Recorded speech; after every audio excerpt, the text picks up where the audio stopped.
ಸ್ನೇಹಿತರೆ, ತಮ್ಮೆಲ್ಲರಿಗೂ ನಮಸ್ಕಾರ. ಜೈ ಭೀಮ್, ಜೈ ಮಾದಿಗ. ಸ್ನೇಹಿತರೆ, ಒಳ ಮೀಸಲಾತಿ ಹೋರಾಟ ಏನ್ ನಡ್ಕೊಂಡ್ ಬರ್ತಾ ಇದೆ ತಮ್ಮೆಲ್ಲರಿಗೂ ಕೂಡ ಗೊತ್ತಿದೆ. ಈಗ 12ನೇ ತಾರೀಕು ಅಂದ್ರೆ ನಾಳೆ ಅಲ್ಲ, ನಾಡಿದ್ದು. ಇವತ್ತು 10, ನಾಳೆ 11, ನಾಳೆ 12ನೇ ತಾರೀಕು ಮೈಸೂರು ಜಿಲ್ಲೆಯ ಟಿ ನರಸೀಪುರ ಅಂತಂದ್ರೆ ನಮ್ಮ ಸಮಾಜ ಕಲ್ಯಾಣ ಇಲಾಖೆಯ ಸಚಿವರ ಸ್ವಕ್ಷೇತ್ರ, ಅವರ ವಿಧಾನಸಭಾ ಕ್ಷೇತ್ರ, ಮತ್ತು ವರುಣ ಮಾನ್ಯ ಮುಖ್ಯಮಂತ್ರಿ ಸಿದ್ದರಾಮಯ್ಯನವರ ವರುಣಾ ಕ್ಷೇತ್ರ ಎರಡೂ ಕೂಡ ಹೊಂದಿಕೊಂಡಂತೆ ಇರುವಂತಹ ಆ ಬಾರ್ಡರ್ ಲೈನ್ ಅಲ್ಲಿ ಕರ್ನಾಟಕದ ಸಮಸ್ತ ಶೋಷಿತ ಸಮುದಾಯಗಳ ಒಂದು ಆಶಾಕಿರಣ, ದೊಡ್ಡ ಗಟ್ಟಿ ಧ್ವನಿಯಾಗಿದ್ದಂತಹ ಎನ್ ರಾಚಯ್ಯನವರ ಸಮಾಧಿ ಸ್ಥಳದಲ್ಲಿ ನಾವು ಈ ಒಂದು ಹೋರಾಟವನ್ನ, ಅನಿರ್ದಿಷ್ಟಾವಧಿಯ ಹೋರಾಟವನ್ನ ಮತ್ತು ಬಹಳ ಉಗ್ರ ಸ್ವರೂಪದ ಹೋರಾಟವನ್ನ ನಾವು ಅಲ್ಲಿಂದ ಪ್ರಾರಂಭ ಮಾಡ್ತಾ ಇದ್ದೀವಿ. ಅವತ್ತದೊಂದು ವೇದಿಕೆ ಕಾರ್ಯಕ್ರಮ ಆಗಿರುತ್ತೆ, ಅಲ್ಲಿ ಇನಾಗ್ರೇಟ್ ಮಾಡಬೇಕಾಗಿದೆ. ಆನಂತರ ಪ್ರತಿ ದಿವಸ ನಾವು ತಂಡಗಳಾಗಿ ಇಬ್ರು, ಮೂವರು, ಒಬ್ಬರೇ ಅಥವಾ 50 ಜನ ಈ ರೀತಿಯಾಗಿ ತಂಡಗಳಾಗಿ ಸಚಿವರುಗಳ ಮನೆಗೆ, ಮುಖ್ಯಮಂತ್ರಿಗಳ ಮನೆಗೆ, ಆಮೇಲೆ ಸಮಾಜ ಕಲ್ಯಾಣ ಇಲಾಖೆಯ ನಮಗೆ ಮೋಸ ಮಾಡ್ತಾ ಇರುವಂತಹ ಅಧಿಕಾರಿಗಳ ಮನೆಗೆ ಲಗ್ಗೆ ಹಾಕುವಂತ ಕೆಲಸವನ್ನ ಮಾಡ್ತಿದ್ದೀವಿ. ಅದು ತೀರ್ಮಾನ ಆಗಿದೆ. ಮತ್ತೆ ಯಾವಾಗ ಅವ್ರ ಮನೆಗಳ ಮುಂದೆ ಲಗ್ಗೆ ಹಾಕ್ತಿವಿ, ಎಷ್ಟು ಗಂಟೆಗೆ ಹಾಕ್ತಿವಿ, ಯಾವ ಡೇಟು ಹೇಳಲ್ಲ, ಅನೌನ್ಸ್ ಮಾಡಲ್ಲ. ಏಕ್ದಮ್ ಅವ್ರ ಮನೆಗಳ ಮುಂದೆ, ಅದು ಮುಖ್ಯಮಂತ್ರಿ ಮನೆ ಮುಂದೆ ಇರ್ಬೋದು, ಸಚಿವರ ಮನೆಯಿಂದ ಇರ್ಬೋದು, ಅಥವಾ ಗದಗಲ್ಲಿರುವಂತಹ ಕಾನೂನು ಸಚಿವ ಎಚ್ ಕೆ ಪಾಟೀಲ್ ಅವ್ರ ಮನೆ ಇರ್ಬೋದು, ಅಲ್ಲಿಗೆ ನಾವು ಏಕಾಏಕಿ ಪ್ರತ್ಯಕ್ಷ ಆಗ್ತೀವಿ. ಅಲ್ಲಿ ಬಹುಶಃ ಉಗ್ರ ಸ್ವರೂಪದ ಹೋರಾಟ ಅಂತಂದ್ರೆ ಯಾವ ಸ್ವರೂಪದ ಹೋರಾಟವಾದ್ರೂ ಆಗ್ಬೋದು, ಇದು ಕಟ್ಟ ಕಡೆಯ ಹೋರಾಟ ಆಗಲೇಬೇಕು. ಎಷ್ಟು ಸಾರಿ ಹೇಳೋದು, ಇದೇ ಕೊನೆ, ಬನ್ನಿ ಅಂತ ಎಷ್ಟು ಸಾರಿ ಹೇಳಬೇಕು? ಈ ಸರ್ಕಾರಕ್ಕೆ ಜ್ಞಾನ ಇಲ್ವಾ, ತಿಳುವಳಿಕೆ ಇಲ್ವಾ, ಕಾನೂನಿನ ಅರಿವಿಲ್ಲವಾ, ಪ್ರಜ್ಞೆ ಇಲ್ವಾ, ವಿದ್ಯಾವಂತರಲ್ವಾ ಸರ್ಕಾರ ನಡೆಸುವಂತ ಮುಖ್ಯಮಂತ್ರಿ ಸಚಿವರುಗಳು? ಎಷ್ಟು ಸಾರಿ ಹೇಳ್ಬೇಕು ಅವ್ರಿಗೆ? ಸೊ ಈ ರೀತಿಯಾದಂತಹ ಉಗ್ರ ಸ್ವರೂಪದ ಹೋರಾಟ, ಆ ಸಚಿವರುಗಳ ಮನೆ ಮುಂದೆ ಮೈ ಮೇಲೆ ಮಲ ಸುರ್ಕೊಳ್ಳುವಂತ ಪ್ರತಿಭಟನೆ ಇರಬಹುದು, ಅಥವಾ ಮೈ ಮೇಲೆ ಪೆಟ್ರೋಲ್ ಉಯ್ಕೊಂಡು ಮಾಡುವಂತ ಕೆಲಸ ಇರಬಹುದು, ಅಥವಾ ಅವರ ಮನೆಗಳ ಮುಂದೆ ಆ ಸಚಿವರುಗಳ, ಮುಖ್ಯಮಂತ್ರಿಗಳ ಮುಖವಾಡಗಳನ್ನು ಧರಿಸಿ ಸಾರ್ವಜನಿಕರಿಗೆ ಬೂಟ್ ಪಾಲಿಶ್ ಮಾಡುವಂತಹ ಚಳುವಳಿ ಇರಬಹುದು. ಇನ್ನು ಬೇರೆ ಸ್ವರೂಪದ ಚಳುವಳಿಗಳನ್ನ ನಾವು ಪ್ರಾರಂಭ ಮಾಡ್ತಾ ಇದ್ದೀವಿ. Never ending. ಯಾವಾಗ ಯಾವತ್ತು ಎಲ್ಲೆಲ್ಲಿ ಶುರು ಮಾಡ್ತೀವೋ ಗೊತ್ತಿಲ್ಲ. ಒಂದ್ ದಿವಸ ಗ್ಯಾಪ್ ಕೊಟ್ಟಿರ್ಬೋದು, ಇದ್ದಕ್ಕಿದ್ದಾಗೆ ಮಧ್ಯರಾತ್ರಿ 1 ಗಂಟೆಗೆಲ್ಲೋ ಪ್ರತ್ಯಕ್ಷ ಆಗ್ಬೋದು. ನಾವು ಈ ರೀತಿ ಪ್ಲಾನ್ ಆಗಿದೆ ನಮ್ದು. ಇದನ್ನು ಹೇಳಲೇಬೇಕು, ಆದ್ರೆ ಎಲ್ಲೆಲ್ಲಿ ಅಂತ ಹೇಳಲ್ಲ. ಸೊ ಇಂಥ ಒಂದು ಹೋರಾಟದ ಇನಾಗ್ರೇಷನ್ ಟಿ ನರಸೀಪುರದಲ್ಲಿ ಪ್ರಾರಂಭ ಆಗ್ತಾ ಇದೆ. ನಾನು ಇವತ್ತಿನ ಲೈವ್ ಬರುವಂತ ಉದ್ದೇಶ ಏನು ಅಂತಂದ್ರೆ, ಒಳ ಮೀಸಲಾತಿಗಾಗಿ ಶ್ರಮಿಸ್ತಾ ಇರುವಂತಹ ರಾಜ್ಯದ ಎಲ್ಲ ನನ್ನ ಅಣ್ಣ ತಮ್ಮಂದ್ರನ್ನು ಕೂಡ ಈ ಕಾರ್ಯಕ್ರಮಕ್ಕೆ ಆಹ್ವಾನಿಸ್ತಾ ಇದ್ದೀನಿ. ಈ ಮೂಲಕ ಪ್ರತಿಯೊಬ್ಬರನ್ನು, ವೈಯಕ್ತಿಕವಾಗಿ ನಮ್ಮ ನಡುವೆ ಎಂಥದ್ದೇ ಭಿನ್ನಾಭಿಪ್ರಾಯಗಳಿರಬಹುದು, ಆದರೆ ನಮ್ಮ ಹೋರಾಟಕ್ಕೆ ನಮ್ಮ ನಡುವಿನ ಭಿನ್ನಾಭಿಪ್ರಾಯ ಅನ್ವಯಿಸಬಾರದು. ಇಷ್ಟಕ್ಕೂ ನಮ್ಮ ಮಧ್ಯೆ ಇದ್ದಂತಹ ಭಿನ್ನಾಭಿಪ್ರಾಯಕ್ಕೆ ಇದ್ದಂತಹ ಒಂದೇ ಕಾರಣ ಏನು ಅಂತಂದ್ರೆ, ಕಾಂಗ್ರೆಸ್ ಪಕ್ಷದ ವಿರುದ್ಧವಾಗಿ ತೀವ್ರತರವಾದಂತಹ ಪ್ರತಿಭಟನೆಗಳನ್ನ, ಧ್ವನಿಗಳನ್ನ, ಭಾಷೆಯನ್ನ ಬಳಸಬಾರದು ಅನ್ನುವಂಥದ್ದು ನನ್ನ ಹಿರಿಯ ಹೋರಾಟಗಾರರ ಅಂಬೋಣ. ಅವರ ಆ ರೀತಿಯಾದಂತಹ ಒಂದು ಅಭಿಪ್ರಾಯನ ಹೊಂದಿದ್ರು. ಆದ್ರೆ ನಾವು ಯಾವಾಗಲೂ ಭಿಕ್ಷೆ ಬೇಡಕ್ಕಲ್ಲ ಇರುವಂತದ್ದು, ಅಟ್ಯಾಕ್ ಏನಾಗುತ್ತಾ ಆಗ್ಲಿ ನೋಡೇ ಬಿಡೋಣ ಅನ್ನುವಂತ ಗಟ್ಟಿ ನಿರ್ಧಾರ ನಮ್ದು. ಈ ಒಂದೇ ಕಾರಣಕ್ಕೆ ನಮಗೂ ಮತ್ತು ನನ್ನ ಹಿರಿಯ ಹೋರಾಟಗಾರರಿಗೂ ಇದ್ದಂತಹ ಒಂದು ಭಿನ್ನಾಭಿಪ್ರಾಯ. ಜಗಳ ಅಲ್ಲ, ದ್ವೇಷ ಅಲ್ಲ, ಶತ್ರುತ್ವ ಅಲ್ಲ. ಆದ್ರೆ ಈಗ ನಾವೆಲ್ಲರೂ ಕೂಡ ಒಂದಾಗಿ ಒಂದು ವೇದಿಕೆ ಮೇಲೆ ನಿಲ್ಲೇಬೇಕಾಗಿರುವಂತಹ ಪರಿಸ್ಥಿತಿ ಇದೆ. ಈಗ ನನ್ನೆಲ್ಲ ಹಿರಿಯ ಹೋರಾಟಗಾರರಿಗೆ, ನನ್ನ ಅಣ್ಣಂದ್ರಿಗೆ, ನನ್ನ ತಮ್ಮಂದ್ರಿಗೆ ಅರ್ಥ ಆಗಿದೆ.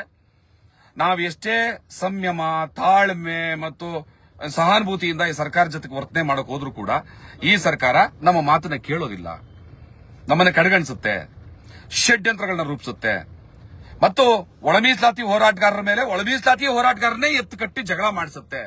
ಈ ಘಟನೆ ನಿನ್ನೆ ಎಚ್ ಸಿ ಮಾದೇವಪ್ಪನವ್ರ ಮನೇಲಿ ನಡೆದಿದೆ. ಎಚ್ ಸಿ ಮಾದೇವಪ್ಪನವರು ಇಂಥದ್ದೊಂದು ಕುತಂತ್ರವನ್ನು ಹೆಣೆದಿದ್ರು. ಆ ಕುತಂತ್ರ ಸಕ್ಸಸ್ ಆಗಿದೆ. ನಿನ್ನೆ ನನಗೆ ಬಹಳ ನೋವಾಗಿದೆ. ನಮ್ಮ ಮಧ್ಯೆ ಎಷ್ಟೇ ಭಿನ್ನಾಭಿಪ್ರಾಯ ಇದ್ರೂ ಕೂಡ ನಮ್ಮ ಹಿರಿಯ ಹೋರಾಟಗಾರರಾದಂತಹ, ತುಂಬಾ ಸರಿ ನಾನು ಅವಹೇಳನ ಮಾಡಿದ್ದೀನಿ, ಕಾರಣಗಳಿದ್ದಾವೆ.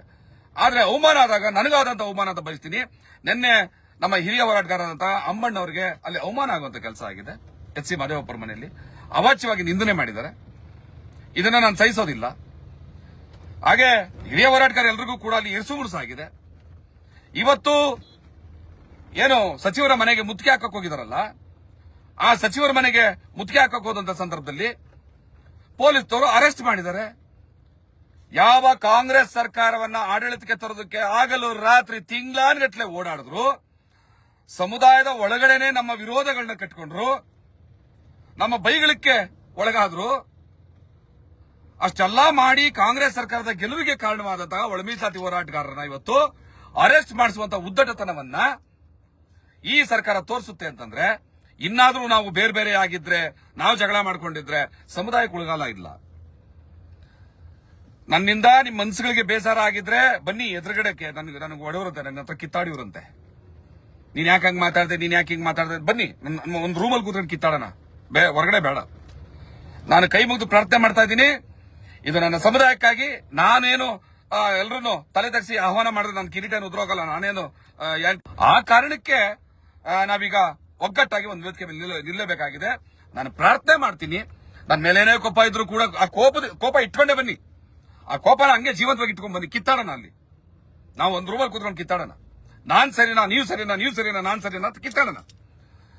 ಗೌರವಾನ್ವಿತ ನನ್ನ ಹಿರಿಯಣ್ಣ ಅಂಬಣ್ಣವರೇ, ಹಾಗೆ ನನ್ನ ಹಿರಿಯಣ್ಣ ಇನ್ನೊಬ್ಬ ಹೋರಾಟಗಾರ ಎಸ್ ಮಾರಪ್ಪನವರೇ, ಮತ್ತೆ ಬಸವರಾಜ್ ಕೌತಾಳ್ ಅವರೇ, ಎನ್ ಮೂರ್ತಣ್ಣವರೇ, ಮತ್ತೆ ಇನ್ನೂ ಉಳಿದಂತೆ ಏನೇನೆಲ್ಲ ನಮ್ಮ ಹಿರಿಯ ಹೋರಾಟಗಾರರಿದ್ದೀರಿ, ಎಲ್ಲರೂ ಕೂಡ ದಯಮಾಡಿ ಟಿ ನರಸೀಪುರದ ಹೋರಾಟದ ವೇದಿಕೆಗೆ ಬರಬೇಕು. ಆ ಹೋರಾಟದ ನಾಯಕತ್ವದ ಮುಂದ್ಗಡೆ, ಆ ಮುಂಚೂಣಿ ನಾಯಕತ್ವದಲ್ಲಿ ನೀವು ನಿಲ್ಲಬೇಕು. ನಾವೆಲ್ಲರೂ ನಿಮ್ಮ ತಮ್ಮಂದ್ರು ನಿಮ್ ಹಿಂದೆ ಇರ್ತೀವಿ. ನಾನು ಪದೇ ಪದೇ ಹೇಳ್ತೀನಿ, ಕಿತ್ತಾಡಿದೀವಿ ನಾವು, ಕಿತ್ತಾಡೋಣ, ಇನ್ನೂ ಕಿತ್ತಾಡೋಣ. ನಾವು ಕಿತ್ತಾಟ ಮಾಡ್ತಾ ಇದ್ದಿದ್ದು ಏನೋ ಸ್ವಂತ ಆಸ್ತಿ ವಿಚಾರಕ್ಕಲ್ಲ, ಸಮುದಾಯದ ಹಿತದೃಷ್ಟಿ. ನೀವು ಸಮುದಾಯದ ಹಿತದೃಷ್ಟಿಯನ್ನ ಒಂದು ರೀತಿ ಅರ್ಥ ಮಾಡ್ಕೊಂಡಿದ್ರಿ, ನಾನು ಸಮುದಾಯದ ಹಿತದೃಷ್ಟಿನ ಇನ್ನೊಂಥರ ಅರ್ಥ ಮಾಡ್ಕೊಂಡಿದ್ದೆ. ನಮ್ಮಿಬ್ಬರ ಮಧ್ಯೆ ಕ್ಲಾಶಸ್ ಇರ್ತವೆ, ಬಿಟ್ಟು ಬಿಡೋಣ. ಏನ್ ಸಾಯವರೆಗೂ ಹೊತ್ಕೊಂಡೋಗೋದು ಏನಿದೆ ಇಲ್ಲಿ? ದ್ವೇಷ ದ್ವೇಷ ದ್ವೇಷ ದ್ವೇಷ, ಅವನ್ ಕಂಡ್ರೆ ಆಗೋನಾಗಲ್ಲ, ಇವನ ಏನ್ ತಗೊಂಡೇನಾಗ ಸತ್ತೋದ್ಮೇಲೆ ಏನ್ ತಗೊಂಡೋಗೋಣ? ಕೊನೆಗೆ ನಾವು ಪರಸ್ಪರ ಮಾತಾಡದೆ ಸತ್ತೋಗ್ಬಿಟ್ರೆ ಇರೋವರೆಗೂ ಮಾತಾಡ್ತಿಲ್ವಲ್ಲಪ್ಪ ಈ ಮನುಷ್ಯನ ಅಂತ ನಾನು ಅನ್ಕೊಳ್ಳೋದು ಬೇಡ, ನೀವು ಅನ್ಕೊಳ್ಳೋದು ಬೇಡ. ಒಟ್ಟು ನಿಂತ್ಕೊಳ್ಳೋಣ. ಕೈ ಮುಗಿದು ಪ್ರಾರ್ಥನೆ ಮಾಡ್ತಾ ಇದ್ದೀನಿ ನನ್ನ ಇಡೀ ತಂಡದ ಪರವಾಗಿ ನಾನು ಕೈ ಮುಗಿದು ಪ್ರಾರ್ಥನೆ ಮಾಡ್ತಾ ಇದ್ದೀನಿ. ಹಿರಿಯ ಹೋರಾಟಗಾರ ಅಮ್ಮಣ್ಣವರೇ, ದಯಮಾಡಿ ನೀವು ಟಿ ನರಸೀಪುರದ ವೇದಿಕೆಗೆ ಬಂದು ನಾಯಕತ್ವವನ್ನು ನೀವು ವಹಿಸಿ.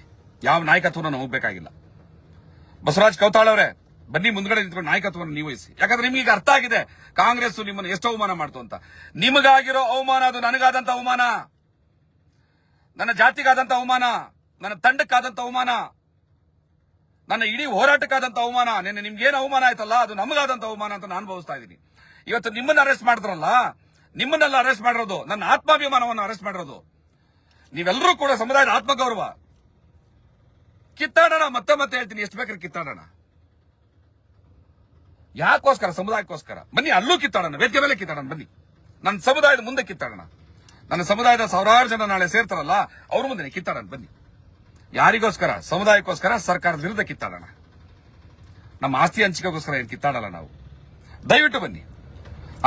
ನಾಳೆ ಟಿ ನರಸೀಪುರದಲ್ಲಿ 12ನೇ ತಾರೀಕು ಪ್ರತಿಭಟನೆ ನಡೀತಾ ಇದೆ. ಇದು ಸಮಸ್ತ ಸಮುದಾಯದ ಹೋರಾಟ, ಇದು ಸಮಸ್ತ ಸಮುದಾಯದ ಪ್ರತಿಭಟನೆ. ಇದು ಸಮಸ್ತ ಸಮುದಾಯದ ಹಕ್ಕಿಗೋಸ್ಕರ ನಡೀತಾ ಇರುವಂತಹ ಪ್ರತಿಭಟನೆ, ಸಮಸ್ತ ಸಮುದಾಯದವ್ರಿಗೋಸ್ಕರ ನಡೀತಾ ಇರುವಂತದ್ದು, ಸಮುದಾಯದವರಿಂದ ನಡೀತಾ ಇರುವಂತದ್ದು. ಇಲ್ಲಿ ಯಾರು ನಾಯಕರಲ್ಲ, ಯಾರೂ ದೊಡ್ಡವರಲ್ಲ. ಇಡೀ ಮಾದಿಗ ಸಮುದಾಯದ ಸಮಸ್ತ ಒಳ ಮೀಸಲಾತಿ ಹೋರಾಟಗಾರರು, ನನ್ನ ಜೊತೆ ಪ್ರೀತಿಯಿಂದ ಇರೋರು, ನನ್ನ ಜೊತೆ ಮುನ್ಸ್ಕೊಂಡಿರೋರು, ನಮ್ಮ ತಂಡದ ಬಗ್ಗೆ ಗೌರವ ಇರೋರು, ನಮ್ಮ ತಂಡದ ಜೊತೆ ಭಿನ್ನಾಭಿಪ್ರಾಯ ಇರೋರು, ಎಲ್ಲರೂ ಬನ್ನಿ. ಎಲ್ಲರೂ ಬರಬೇಕು. ಕೈ ಮುಗಿತಾ ಇದ್ದೀನಿ, ಬರಬೇಕು. ಬನ್ನಿ. ನಮ್ಮ ಈಗೋಗಳನ್ನ ಬಿಡೋಣ, ನಮ್ಮ ಕೋಪಗಳನ್ನ ಬಿಡೋಣ, ನಮ್ಮ ದ್ವೇಷಗಳನ್ನ ಬಿಡೋಣ. ಸಮುದಾಯಕ್ಕೋಸ್ಕರ ಒಟ್ಟಾಗೋಣ. ಇವತ್ತು ಸಮುದಾಯದ ಎಲ್ಲ ಯುವಕರು ಬಹಳ ನೋವಿನಲ್ಲಿದ್ದಾರೆ. ಅವ್ರಿಗೆ ಅನ್ಯಾಯ ಆಗ್ತಾ ಇದೆ. ಆಮೇಲೆ ಸರ್ಕಾರಿ ನೌಕರರು ಬಡ್ತಿ ಸಿಗ್ತಾ ಇಲ್ಲ, ಅವರಿಗೆ ತುಂಬಾ ಅನ್ಯಾಯಗಳಿದೆ. ರೋಸ್ಟರ್ ಪದ್ಧತಿಯಲ್ಲಿ ಏನೋ ಅನ್ಯಾಯ ಅಂತ ಸುಳ್ಳು ಹೇಳ್ಕೊಂಡು ಅದನ್ನು ಮೋಸ ಮಾಡ್ತಾ ಇದ್ದಾರೆ. ಸಮಾಜ ಕಲ್ಯಾಣ ಇಲಾಖೆಯ ಚೀಫ್ ಸೆಕ್ರೆಟರಿ ಮಣಿವಣ್ಣನ್ ಅದ್ಯಾಕೆ ಆ ದರ್ಪ ತೋರಿಸ್ತಾ ಇದಾರೋ ಗೊತ್ತಿಲ್ಲ. ಮತ್ತೆ ಅಲ್ಲಿರುವಂತಹ ವೆಂಕಟಯ್ಯ ಎಷ್ಟು ಮೋಸಗಳನ್ನ ಮಾಡ್ತಾ ಇದಾರೆ. ಅವತ್ತಿಂದನೂ ಎಷ್ಟೋ ವರ್ಷಗಳಿಂದ ಅಲ್ಲೇ ಅವರು ಠಿಕಾಣಿ ಹುಡ್ಕೊಂಡು ಕೂತಿದ್ದಾರೆ. ಎಚ್ ಸಿ ಮಾದೇವಪ್ಪನವರು ಅನ್ಯಾಯ ಮಾಡ್ತಾ ಇದಾರೆ ಅಂತ ಮೊದಲಿಂದಲೂ ಹೇಳ್ಕೊಂಡ್ ಬರ್ತಾ ಇದೀವಿ, ಈಗಲೂ ಹೇಳ್ತೀವಿ, ಮಾಡ್ತಾ ಇದ್ದಾರೆ. ಮುಖ್ಯಮಂತ್ರಿ ಸಿದ್ದರಾಮಯ್ಯ ಅಸಹಾಯಕರಾಗಿ ಕೂತಿದ್ದಾರೆ. ಹಾಗಾಗಿ ಮುಖ್ಯಮಂತ್ರಿ ಸಿದ್ದರಾಮಯ್ಯ ಮತ್ತು ಎಚ್ ಸಿ ಮಾದೇವಪ್ಪರ ಕ್ಷೇತ್ರದಲ್ಲಿ ನಾವಿವತ್ತು ಈ ಹೋರಾಟವನ್ನು ಪ್ರಾರಂಭ ಮಾಡೋಣ. ಬಹಳ ಉಗ್ರ ಸ್ವರೂಪದ ಹೋರಾಟಕ್ಕೆ ಹೋಗೋಣ. ಪ್ರಾಣ ಹೋದ್ರು ಹೋಗ್ಲಿ, ಏನ್ ಇಟ್ಕೊಂಡು ಏನ್ ಮಾಡೋಣ. ಹೋರಾಟಗಾರರು ಅಂತ ಲೇಬಲ್ಗಳನ್ನ ಹಚ್ಕೊಂಡು ಒಂದು ಸಣ್ಣ ನ್ಯಾಯವನ್ನು ಕೂಡ ಸಂವಿಧಾನಕ್ಕೆ ಕೊಡಿಸದೆ ಬದುಕಿರೋದ್ರ ಏನ್ ಅರ್ಥ ಇದೆ ಅದರಲ್ಲಿ? ಜೀವ ಹೋದ್ರೋಗ್ಲಿ, ಸಮುದಾಯಕ್ಕೋಸ್ಕರ ಏನಾದ್ರು ಕೊಟ್ಟು ಹೋಗೋಣ. ದಯವಿಟ್ಟು ನಾನು ಮತ್ತೆ ಕೊನೆಯದಾಗಿ ಎಲ್ಲರನ್ನು ಪ್ರಾರ್ಥನೆ ಮಾಡಿ ಬರ್ತಾ ಇದ್ದೀನಿ. ಹಿರಿಯ ಹೋರಾಟಗಾರದ ಅಮ್ಮಣ್ಣವರೇ ಮತ್ತು ಎಸ್ ಮಾರಪ್ಪನವರೇ, ಬಸವರಾಜ್ ಕೌತಾಳ ಅವರೇ, ಅನ್ಮೇಶ್ ಗುಂಡೂರ್, ವೇಣು, ಮಂಜುನಾಥ್ ಮರಡ, ಹಾಗೆ ಉಳಿದಂತೆ ಎಲ್ಲರೂ, ನನಗೆಲ್ಲರೂ ಹೆಸರುಗಳನ್ನು ಹೇಳ್ತಾ ಹೋಗೋದು ತುಂಬಾ ಲಾಂಗ್ ಅನ್ಸುತ್ತೆ. ನಮ್ಮ ಕರಿಯಪ್ಪ ಗುಡಿಮನಿ ದೆಹಲಿನಲ್ಲಿದ್ದಾರೆ. ಏನು ನಮ್ಮ ಅಲೆಮಾರಿಗಳ ನ್ಯಾಯಕ್ಕೋಸ್ಕರ ಹೋರಾಡ್ತಲ್ಲ ಅಲ್ಲಿದ್ದಾರೆ. ಮತ್ತೆ ಅಲೆಮಾರಿಗಳ ಚಾವಡಿ ಲೋಕೇಶ್, ಬನ್ನಿ ದಯವಿಟ್ಟು. ನಿಮ್ಮ ಸಂಕಟ ನಮ್ಮ ಸಂಕಟ ಕೂಡ, ನೀವೆಲ್ಲರೂ ಬರಬೇಕು. ಏನ್ ನಾನ್ ಕರಿಬೇಕು ಅಂತೇನಿಲ್ಲ, ನಾನ್ ಕರೆಯಕ್ ಶುರು ಮಾಡಿದ್ರೆ ಅದು ನಂದು ಅನ್ಸುತ್ತೆ. ನಾನ್ ಕರಿತಾ ಇದ್ದೀನಿ ನಿಮ್ಮನ್ನ ಅಂತ ಏನ್ ಬೇಡ. ಅದು ಸಮುದಾಯ ಆದವರು ಆರ್ಗನೈಸ್ ಮಾಡಿರೋಂತ ಹೋರಾಟ. ಅದು ನಾನು ಮುಂದೆ ನಿಂತು ಮಾಡ್ತಾ ಇರೋದಲ್ಲ. ನಾನು ಅನ್ನೋ ಪದವೇ ಇಲ್ಲ ಅಲ್ಲಿ. ಇಡೀ ಮಾದಿಗ ಸಮುದಾಯದ ಹೋರಾಟಗಾರರು, ಯುವಕರು, ವಿದ್ಯಾರ್ಥಿಗಳು, ನೌಕರರು ಎಲ್ಲರೂ ಸೇರಿ ಮಾಡ್ತಾ ಇರೋಂಥ ಕೆಲಸ ಅದು. ನಿಮ್ಮದು. ನೀವು ನೇರವಾಗಿ ಒಂದು ವೇದಿಕೆಯಲ್ಲಿ ನಿಂತ್ಕೊಂಡು ಸರ್ಕಾರವನ್ನ ಗಟ್ಟಿಯಾಗಿ ಕೇಳಬೇಕು. ಸರ್ಕಾರವನ್ನು ಓಲೈಸುವಂತ ಮಾತು ನಾನು ಮಾತಾಡೋದು ಬೇಡ, ನೀವು ಮಾತಾಡೋದು ಬೇಡ, ಯಾರು ಮಾತಾಡಬೇಡ. ಸಾಕು. ನಮ್ಮ ಸಮುದಾಯ ಇಲ್ಲಿವರೆಗೂ ಅನುಭವಿಸಿದಂತ ಅಪಮಾನ, ಅನ್ಯಾಯ, ನೋವು ಎಲ್ಲ ಸಾಕು. ಇಲ್ಲಿಗೆ ಕೊನೆಯಾಡೋಣ.